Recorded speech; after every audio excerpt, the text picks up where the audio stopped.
지난 정권의 한일 위안부 합의에 대해 문재인 정부가 사실상 재협상 작업에 착수했는데요.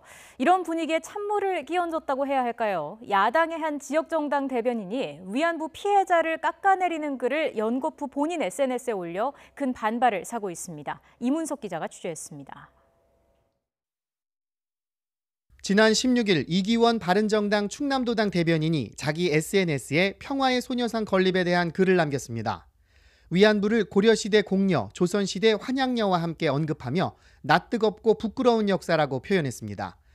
그러면서 소녀상을 세우는 일은 딸이나 어머니가 성폭행을 당한 사실을 대자보에 붙여놓는 격이라고 말했습니다. 비난이 빗발쳤지만 하루 뒤 또다시 SNS에 소녀상이 민족 자긍심을 형성하는 데 방해될 것이라는 내용의 글을 올렸습니다. 소속 정당은 이 대변인을 제명했지만 반발을 잠재우기엔 부족했습니다. 결국 평화의 소녀상 건립을 추진하는 시민단체에서 공식 사과를 요구하고 나섰습니다. 지역정당 대변인 신분으로 위안부와 소녀상을 향해 막말을 했는데도 소속 정당이 어떤 입장도 표하지 않았다며 당 차원에서도 사과하라고 목소리를 높였습니다.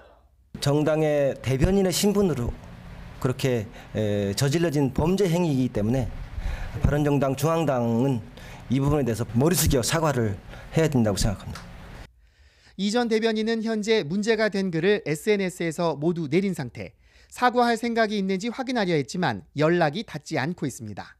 통화가 안 돼서 연락을 취하고 있는데 평화비 전국연대는 공식 사과가 뒤따르지 않으면 중앙당 항의 방문은 물론 법적 대응까지 이어갈 계획이어서 정당 지역 대변인의 위안부 피해자 폄하 발언 파장은 쉽게 가라앉지 않을 것으로 보입니다. YTN 이문석입니다.